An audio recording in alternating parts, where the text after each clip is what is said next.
Ainsi furent achevés les cieux et la terre, et toute leur armée. Dieu acheva au septième jour son œuvre qu'il avait faite, et il se reposa au septième jour de toute son œuvre qu'il avait faite. Dieu bénit le septième jour et il le sanctifia, parce qu'en ce jour il se reposa de toute son œuvre qu'il avait créée en la faisant. Voici les origines des cieux et de la terre. Quand ils furent créés, lorsque l'Éternel Dieu fit une terre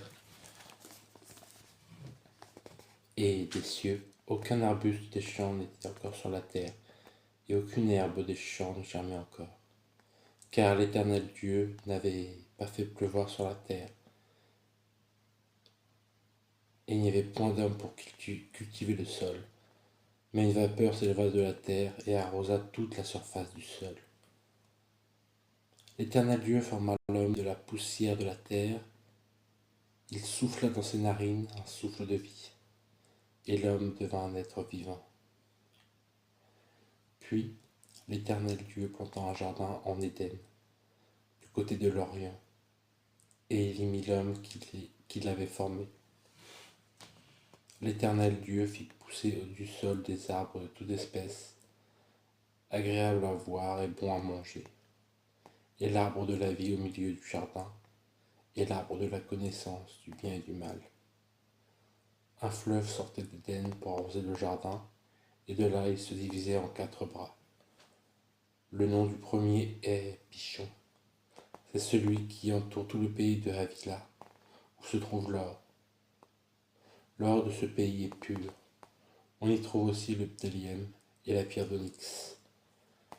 Le nom du second fleuve est Guion. C'est celui qui entoure tout le pays du Cush.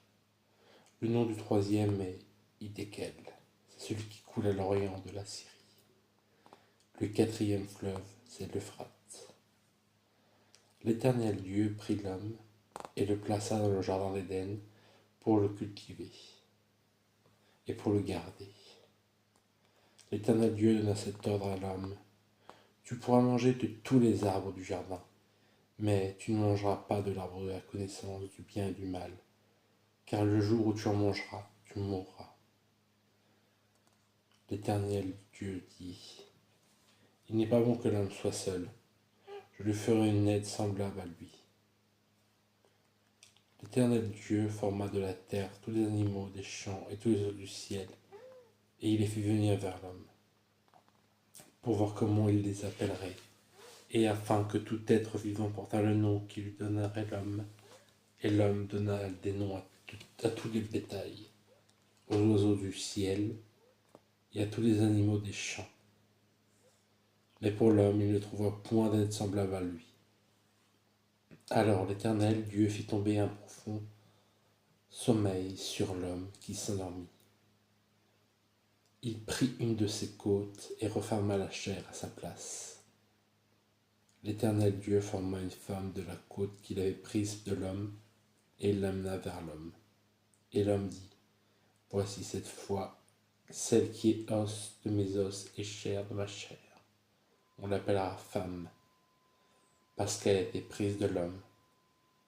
C'est pourquoi l'homme quittera son père et sa mère, et s'attachera à sa femme.